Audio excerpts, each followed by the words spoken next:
Hadirin jamaah Majlis Ta'lim Al-Ikhlas, bersyukur kita kepada Allah Subhanahu wa Ta'ala atas segala limpahan rahmat, taufik dan hidayahnya, sehingga pada malam ini kita masih diberikan oleh Allah Subhanahu wa Ta'ala kesehatan, diberikan oleh Allah umur yang panjang, sehingga kita dapat melakukan amal soleh, sehingga kita melakukan amal ibadah yang diperintahkan oleh Allah Subhanahu wa Ta'ala, dan meninggalkan apa yang dilarang oleh Allah Subhanahu wa Ta'ala.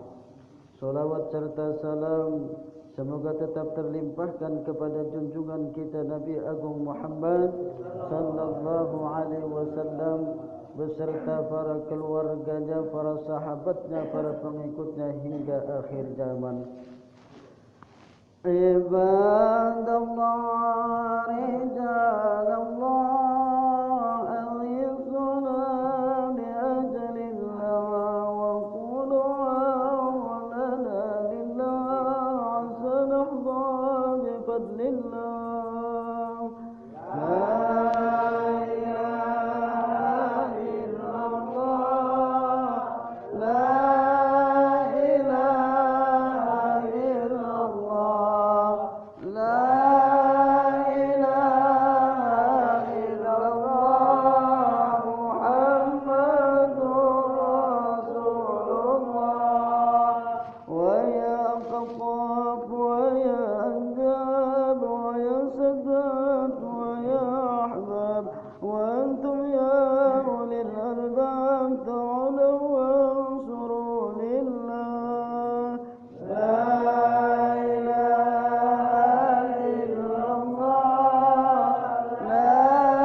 بكسب العذر عن عيني ورفع البين من بيني وضمس الكيف والليل بنور الوجه يا الله.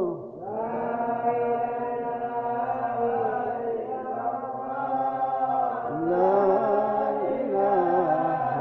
إلا الله، لا إله إلا الله، محمد رسول الله.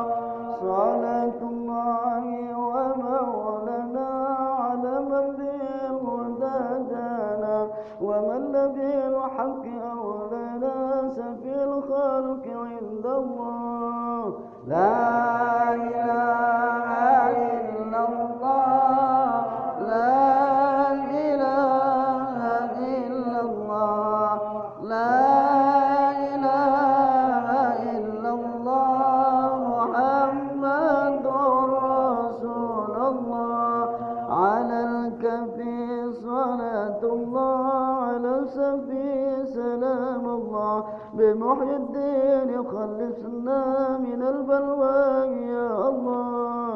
لا إله إلا الله، لا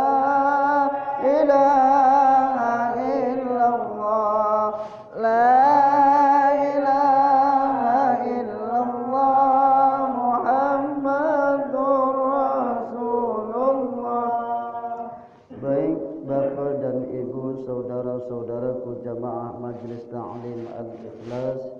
Kita bersyukur kepada Allah Subhanahu wa Ta'ala di tahun yang akan datang ini, tahun 2021. Mudah-mudahan tahun kita ini lebih baik daripada tahun kemarin. Amin. Dan mudah-mudahan hari ini lebih baik daripada hari yang kemarin. Dan hari esok kita lebih baik daripada hari ini. Amin. Ya Rabbal Alamin.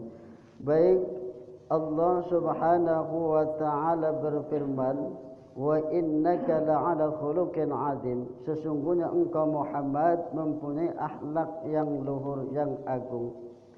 Maka seorang rasul itu mempunyai sifat sidik. Mempunyai sifat sidik artinya benar. Lawan dari sidik adalah al-kidbu, artinya dusta, bohong. Tidak mungkin seorang rasul, tidak mungkin seorang nabi itu dia pembohong. Tidak mungkin seorang rasul itu dia pendusta. Maka apabila dia seorang pembohong, berarti apa yang disampaikannya itu bohong. Maka seorang rasul dia wajib mempunyai sifat sidik, artinya benar. Lawan dari sidik itu adalah dusta, artinya bohong. Lalu mempunyai sifat amanah. Amanah artinya dapat dipercaya. Lawan dari amanah artinya yakni tidak dapat dipercaya, artinya khianat. Khianat. Tidak mungkin seorang rasul, tidak mungkin seorang nabi dia berkhianat.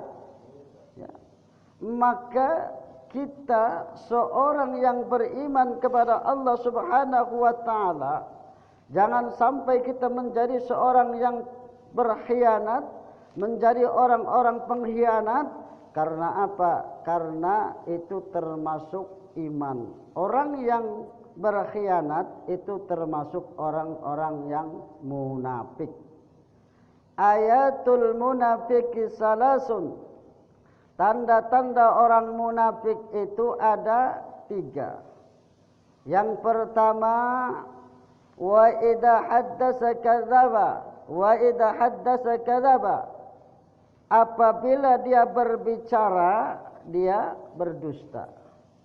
Kemudian yang kedua, apabila dia berjanji, dia selalu mengingkari.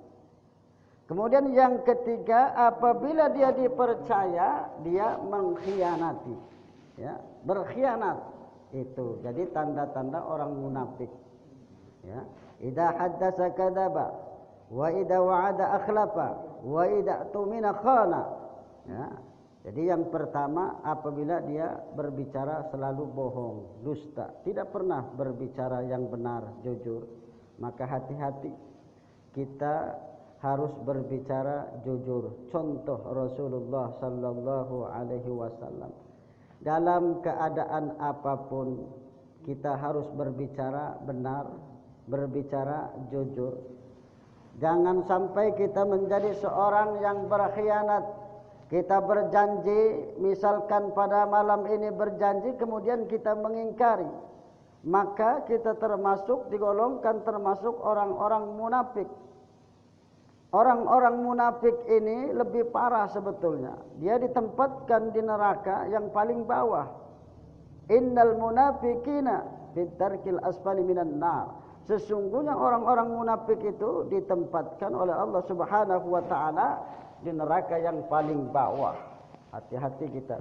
Jangan sampai kita menjadi orang-orang munafik, kemudian kita berkhianat. Termasuk sifat-sifat orang munafik itu apabila kita dipercaya, diberikan kepercayaan oleh orang lain, diberikan kepercayaan oleh pimpinan kita, diberikan kepercayaan oleh teman kita, kemudian kita berkhianat. Itu termasuk munafik. Kemudian apabila kita berjanji, kita selalu mengingkari janji-janji kita. Kita jadi pemimpin, berjanji akan inilah, akan itulah, tapi setelah menjadi pemimpin kita mengingkari janji-janji kita. Dulu sewaktu kita kampanye misalkan hendak membangun suatu kampung inilah, membangun jalan inilah, membangun gedung inilah dan itulah. Tapi apa nyatanya setelah dia jadi, dia lupa akan janji-janjinya tersebut. Bahkan pendukungnya pun tidak pernah lagi dia tengok. Ya, ini seperti inilah keadaan hidup kita di negeri kita, seperti inilah. Maka kita sebagai orang-orang yang beriman, sebagai orang-orang yang beriman, jangan sampai kita berbuat seperti itu. Jangan sampai kita menjadi orang-orang yang munafik, orang-orang yang selalu mengingkari janji kita. Maka apabila kita termasuk orang-orang yang menepati janji, maka kita termasuk orang-orang yang benar, termasuk orang-orang yang jujur. Tetapi seandainya kita selalu mengingkari janji kita, seandainya kita selalu berbicara bohong, seandainya kalau kita tidak menepati janji, seandainya kita selalu berkhianat, maka kita akan digolongkan menjadi orang-orang yang munafik, orang-orang yang sangat akan ditempatkan di dalam neraka itu yang paling bawah. Hati-hati kita. Maka seorang nabi, seorang rasul, dia amanah, mempunyai sifat amanah. Lawan dari amanah adalah khianat. Tidak mungkin seorang nabi, seorang rasul itu mempunyai sifat khianat. Ya, ini sebagai contoh. Maka kita sebagai umatnya ini, siapa lagi yang akan kita contoh? Figur kita siapa? Yakni Nabi kita Muhammad sallallahu alaihi wasallam. Itulah yang kita contoh. Itulah figur kita. Ya, siapapun kita sebagai umat Islam, yang kita contoh adalah Nabi. Para sahabat, para tabi'in, selama mereka berada di jalan kebenaran, selama mereka berada di jalan Allah Subhanahu wa taala, kita boleh mengikuti salah satu sahabat dari Nabi. Kalau memang itu semua berasal dari Nabi kita Muhammad sallallahu alaihi wasallam, tidak jadi masalah. Misalkan kita mengikuti Sayyidina Umar dalam solat tarawih 20 rakaat, atau juga kita mengikuti dari Nabi 8 rakaat misalkan, tidak jadi masalah. Sahabat Nabi seperti Sayyidina Umar itu sudah dijamin oleh Allah Subhanahu wa taala akan masuk surga. Sewaktu hidup dia sudah dijamin oleh Allah Subhanahu wa taala ada sahabat-sahabat Nabi yang akan dijamin masuk surga.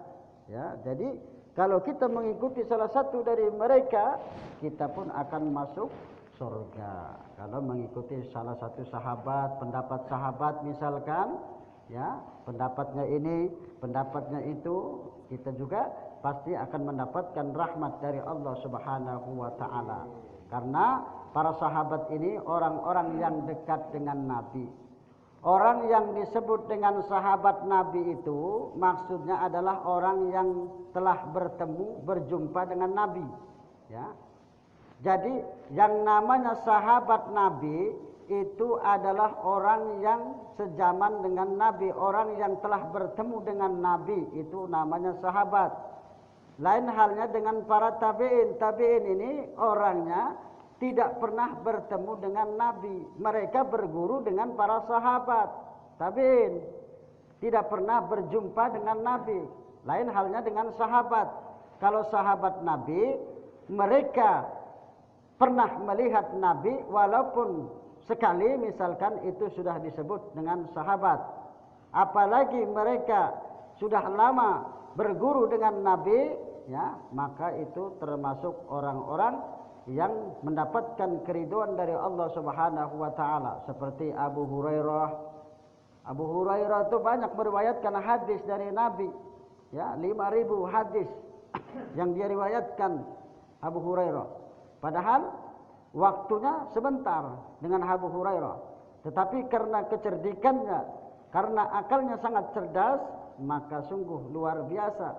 Banyak riwayat-riwayat hadis yang dikeluarkan oleh Abu Hurairah dari Nabi kita Muhammad sallallahu alaihi wasallam. Nah, kemudian tabi'in, kemudian pengikutnya tabi'in, ya, seperti para imam-imam, ya, itu dekat dengan zamannya sahabat, dekat dengan zamannya tabi'in. Bahkan Hasan Basri itu termasuk di kalangan tabi'in. Ya. Jadi kita mengikuti salah satu dari mereka apabila memang mendapatkan keriduan dari Allah Subhanahu wa taala, itu tidak jadi masalah. Mengikuti pendapat yang sesuai dengan akal dan pikiran kita, yang sesuai dengan hadis, yang sesuai dengan Quran, ya. Kalau pendapatnya menyimpang, jangan kita ikuti seperti pendapat-pendapat yang di luar sana, ya, seperti golongan Syiah, seperti golongan Mu'tazilah, seperti golongan Maturidiyah misalkan, seperti golongan yang lain-lainnya. Banyak golongan-golongan Islam, ya. Sudah diriwayatkan oleh Rasul bahwa kita ini akan terpecah menjadi 73 golongan. Kita ini sudah disampaikan oleh Rasul, Islam itu akan menjadi 73 golongan. Siapa yang akan masuk surga? Hanya satu golongan. Siapa mereka? Mereka ahlu sunnah wal jamaah. Melaksanakan perintah Allah, melaksanakan anjuran dari Rasulullah sallallahu alaihi wasallam. Itu. Jadi sudah dikabarkan oleh Nabi, sudah diberitakan oleh Rasul bahwa umat Islam itu akan terpecah menjadi 73 golongan. Umat Yahudi menjadi 70 golongan, umat Nasrani menjadi 72 golongan, umat Islam akan menjadi 73 golongan. Cuman mereka semuanya masuk neraka, cuman satu golonganlah yang akan masuk ke dalam surganya Allah Subhanahu wa taala. Siapa mereka? Mereka itulah ahlu sunnah wal jamaah. Makanya kita harus hati-hati kalau kita mempunyai keyakinan-keyakinan yang tidak sesuai dengan akidah, ya, kepercayaan-kepercayaan yang akan menyesatkan kita. Jangan sampai kita menjadi orang-orang yang sesat, percaya dengan ini, percaya dengan itu, akhirnya apa? Menyekutukan Allah Subhanahu wa taala. Ya. Karena apa? Karena menyekutukan Allah itu termasuk dosa yang tidak diampuni oleh Allah Subhanahu wa taala. Hadirin jamaah Majlis Ta'lim Al-Ikhlas, bersyukur kita kepada Allah Subhanahu wa taala atas segala limpahan rahmat, taufik dan hidayahnya, sehingga pada